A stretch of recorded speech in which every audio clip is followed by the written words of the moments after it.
Some years ago, a brother in Mexico from the rurals, dressed in very simple country garb, knocked at the door of a palatial mansion.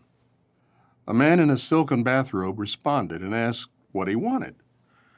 The witness said, "If a mule should come to your door with 2 bags of gold, would you accept it?" Annoyed, the householder replied, "I do not understand what you're telling me. I am a famous engineer." The witness then asked him, "What do you understand about prophecies?" The man admitted that he did not know anything about them. Then the witness said, "That is what I want to speak to you about. I am that mule that came to your door, and the 2 bags of gold are these magazines, The Watchtower and Awake." The man was impressed by the presentation of this humble witness and took the 2 magazines. Did that man come into the truth? We don't know. But what we do know is that our humble brother gave that man an opportunity for Jehovah to stir his heart. What a weird way to start a talk. So this is Ralph Walls, a helper to the personnel committee of the governing body. I've actually met Ralph, incidentally, in person. He's quite a nice chap, or at least was when I met him, let me think, nearly 20 years ago. But he has the item, "Remember, faithless people can acquire faith, prominent ones." And his way of starting his talk, which is apparently aimed at persuading Jehovah's Witnesses that even famous people, even prominent ones, can be witnessed to, can be converted into the Jehovah's Witness faith. His way of starting the item is with this weird mule story, which is almost certainly just made up. I mean, really, come on. How are we supposed to verify this? Where does the story come from? What's the name of the person who dressed in very simple country garb? I mean, how is that now acceptable for Jehovah's Witnesses? Jehovah's Witnesses apparently now have permission when they're doing their preaching work to dress in very simple country garb when they go preaching. And they also have permission to bamboozle the householder with weird anecdotes or weird illustrations about farm animals. I mean, come on. What on earth was that? That's the sort of cryptic behavior that's now encouraged, is it, for Jehovah's Witnesses? Oh, imagine a mule called at your house and there were 2 bags of gold. Well, I am that mule, and my bags of gold are the Watchtower and the Awake magazine. Incidentally, the Awake magazine is as good as out of print now. They're only going to be printing one of them every year from, I think, well, this year onwards. What a cheesy, cryptic, confusing way to give a message to someone. Just be open and transparent and upfront and dignify the person you are bothering, whose house you are going to without an invitation. Dignify them with a clear, coherent explanation of why you're there. This is not a good way to introduce yourself to a total stranger. But apparently Ralph Walls thinks this is a wonderful way to begin his talk and a wonderful way to convince Jehovah's Witnesses that what they have is gold and they should be taking this gold to prominent ones. World events, personal tragedy, or other changed circumstances, though not initiated by Jehovah, may cause a person prominent in this system of things to reevaluate his or her life and listen to the good news. Such a person may realize that high social status does not offer a solution to life's problems. In the following video, note how changing circumstances can affect a person's thinking. During my high school years, I would work at a shipyard as a third-class welder. It was difficult. In the summer times, it was real hot on the water, and I just said, wow, if I'm going to have to do this for 30 or 40 years, I've got to find something better. In that period of time, successful meant a good job, a lot of money, comfort, And so I went through college in 4 years and got an accounting degree. Every time I would get a transfer, I would get promoted. So I went from Africa to Belgium, from Belgium to Scotland, Scotland back to the U.S., and then the U.S. to Singapore. And that was really a big jump. Nice cars, a driver, putting a whole lot of money in the bank. And every time I would reach one of these goals, my wife and I would sit at the table and say, now we're going to be happy. Now we're going to finally start to be able to enjoy this. But it was like something fleeting. It just wasn't there. The emptiness was growing bigger. The hole was getting larger. We were just perplexed. We didn't know where to go to find any kind of joy or happiness. Well, my daughter, she had a baby shop. It sold baby clothes and small baby furniture. Her and her husband ran the shop. So they hired this young girl to help with the store and to help with their children. But when she wasn't busy with the store or with the children, she'd pull open her Bible and she would be reading her Bible. So they asked this young girl, do you know anybody that could study with the two kids? She said, I have the perfect people, the perfect couple. And so they set up a study the following week, one night during the week. And my daughter called me and said, Dad, can you come to this Bible study? I don't know these people, and you just need to be there to make sure it's on the up and up. And so I came to that first Bible study and I watched it. I just sat there amazed. But when the study was over, I asked him, I said, would y'all be interested in studying with me? You know, in the world, you may hit these goals, but then very quickly after that, you're going way down, and then you stay way down. The truth brings you a constant joy. There's nothing like it.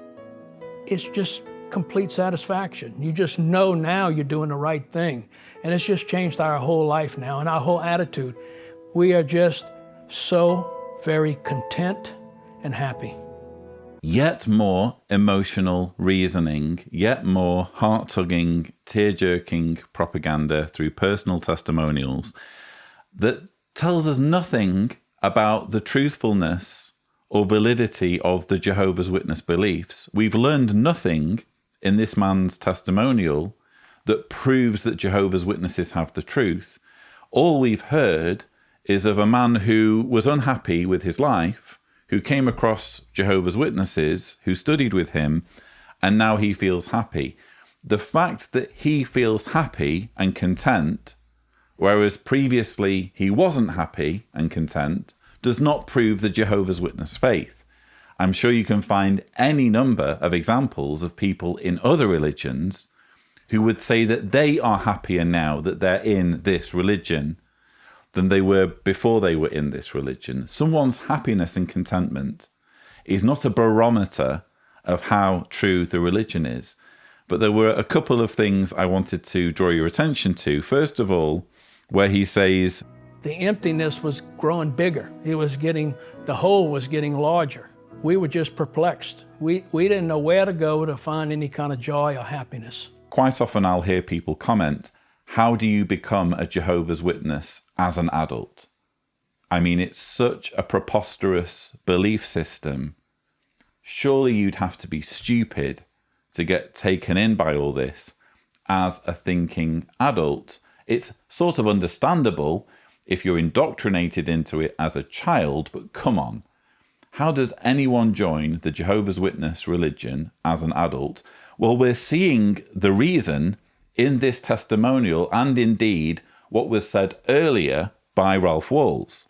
World events, personal tragedy, or other changed circumstances, though not initiated by Jehovah, may cause a person prominent in this system of things to reevaluate his or her life and listen to the good news. World events, personal tragedy, or other changed circumstances could cause a prominent one to become a Jehovah's Witness. In other words, we're a group that preys on tragedy.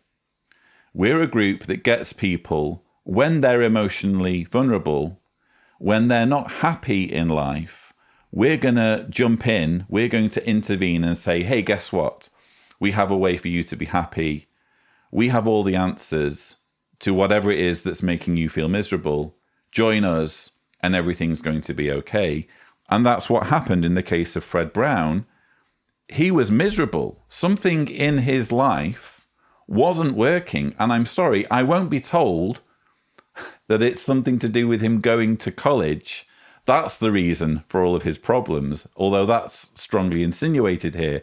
I won't be told that it was his wealth or his prosperity that was making him miserable. I don't know what it was that was making him miserable, but manifestly something wasn't working in his life, whether it was to do with his marriage, whether it was to do with depression, whether it was to do with his mental health. Again, we don't have the full picture. All we know is that there was a hole emotionally that he was struggling with, and Jehovah's Witnesses came along and said, hey, guess what? We're going to fill this hole. We're going to make your life complete by giving you all of these false promises that we're never going to be held accountable for. There's no possible way you could hold us accountable for Armageddon never coming, or you never appearing in paradise when you're resurrected in the future. So that part of Fred's story should hopefully explain to those of you who do wonder this question, it should hopefully explain how adults can become Jehovah's Witnesses. It's because they are often exploited when they are emotionally vulnerable. Jehovah's Witnesses are trained to prey on personal tragedy as an opportunity to recruit people into the group. We also hear Fred say, So they asked this young girl, do you know anybody that could study with the two kids? She said, I have the perfect people, the perfect couple. And so they set up a study the following week, one night during the week. And my daughter called me and said, Dad, can you come to this Bible study? So we're not given all the details here, but reading between the lines, here's what I take away from this story. Fred's daughter owns a baby shop. Fred's daughter has a husband and two kids, and they hire a girl who is a Jehovah's Witness who reads the Bible when she has any spare time. They want their children to have a Bible study to learn more about the Bible, and they think the most efficient way of achieving this aim is to ask this girl, who's apparently a Jehovah's Witness, do you know anyone who can study the Bible, not with us as parents, so that we can figure out whether this religion is actually valid, whether it has any benefits for our family? No, we're going to let you go straight to indoctrinating our two children. Do you know anyone from your congregation who can do that? Inevitably, the girl says yes. I have, the perfect couple. So this girl goes scurrying off and finds the perfect couple to study with this couple's children. I mean, this is just a messed up story. But hopefully you can see where I'm going with this. This is an organization that repeatedly says we don't separate children from their parents. Parents have responsibility over their children, and there's never going to be a situation in which children are put in proximity with just ordinary members of the congregation outside of the Kingdom Hall meetings. Well, what are we learning about here? I mean, for all we know, this perfect couple, either he or she could have been a sex offender, because how is the girl to know? Because it's all kept secret in the Jehovah's Witness religion. No one knows who could be a sex offender because they have this secret database and there isn't full transparency. You can understand how there's the potential for this to have gone seriously wrong if this perfect couple weren't so perfect and one had been a sex offender. And yet the Jehovah's Witness religion routinely shrugs its shoulders and says the rules on child safeguarding, if there are any, don't apply to us because we never arrange for children to be separated from their parents, and we never arrange for anything like a school where you could have children in close proximity with someone who might be a sexual predator. Well, that's not what we're seeing in this story, is it?